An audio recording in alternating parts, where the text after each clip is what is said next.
We are talking about the victor's heavenly reward. Let us look at the 8 differences between Adam's paradise and the new earth. You know that the new earth is that heavenly reward we are looking forward to. Are you aware? Hello. Hi. Are you aware about the new earth? Yes. I am. Okay, we're going to look at it. The new earth is the place we are going to inherit on the last day. That's what many of you are talking about, going to heaven. You are not going anywhere.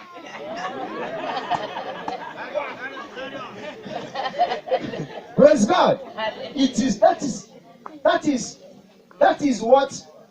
Go to my YouTube, just type in heaven is not a place to go. You understand it. I don't want to digress more, but we're going to understand it as I teach. Okay? So we're looking forward to the new earth that will come to replace this old earth. When Nigeria will no more exist, America will no more exist, UK, I'm talking to somebody. That is where we're looking for. Where there will be no more sickness, no more pain, no more death, no more Boko Haram.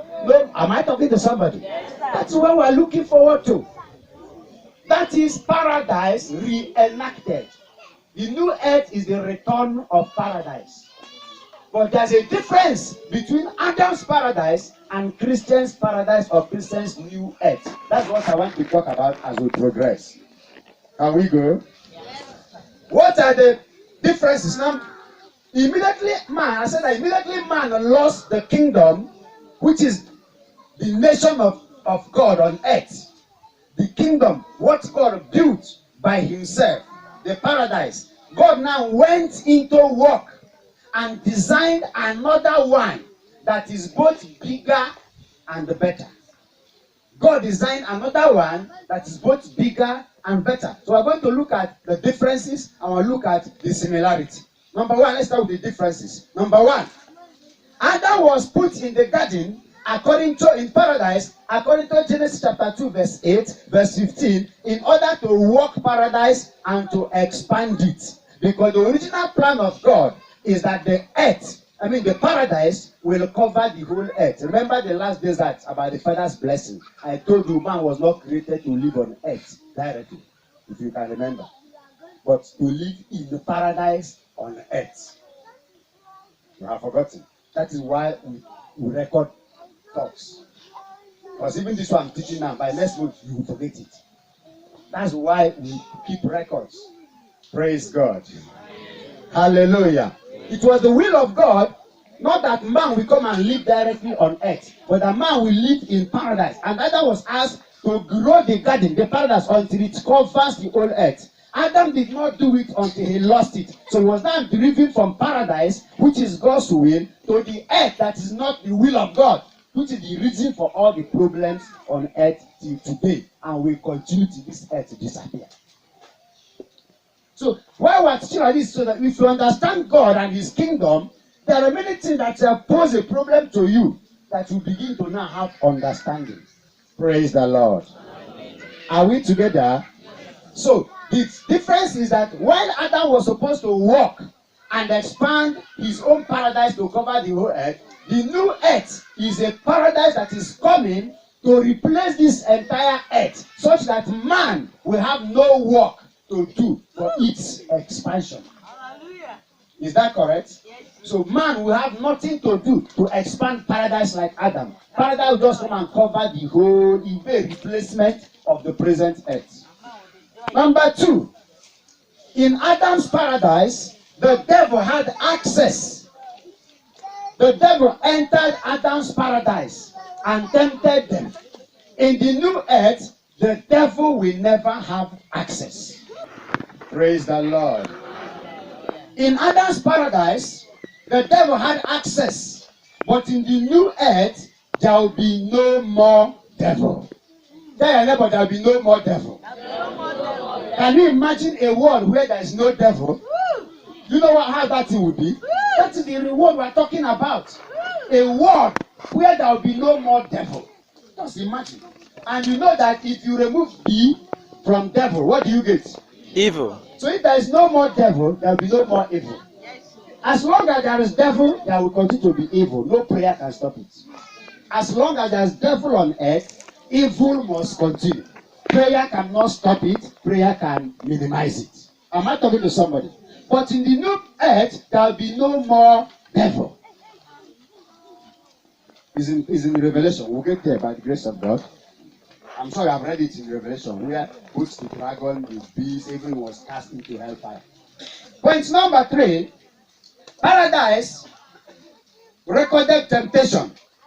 Paradise recorded temptation. And many of us here are experiencing temptation one after the other. In the new earth, there will be no temptation because there will be no tempter. That means nobody will make mistake anymore.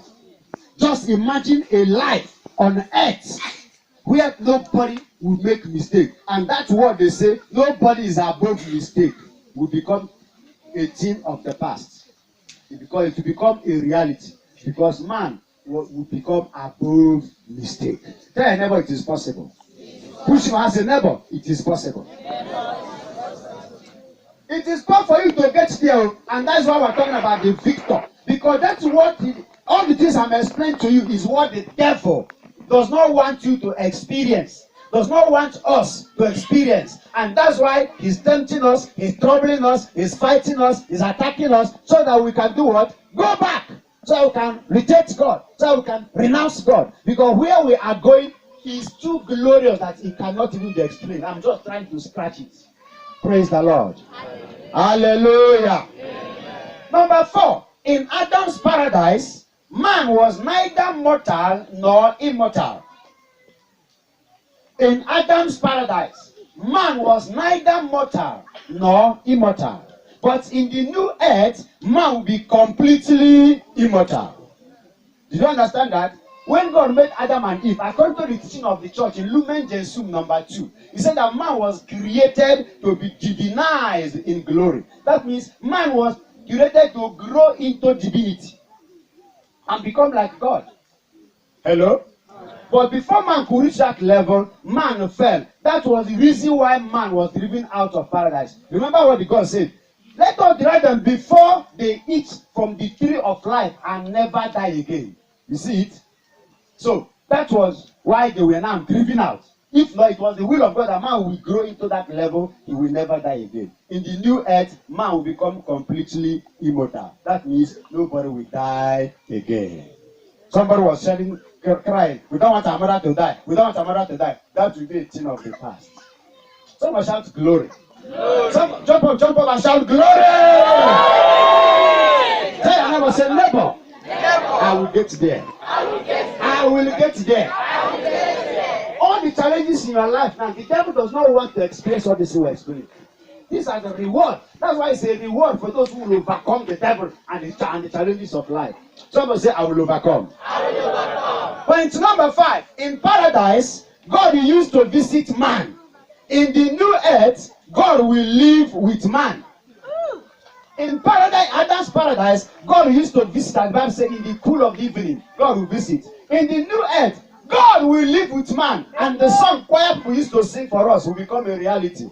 Behold among men, the dwelling place of God, we shall be his people. Behold among the men, the dwelling place of God, not behold among the God, the dwelling place of man. We sing it, but we don't understand it.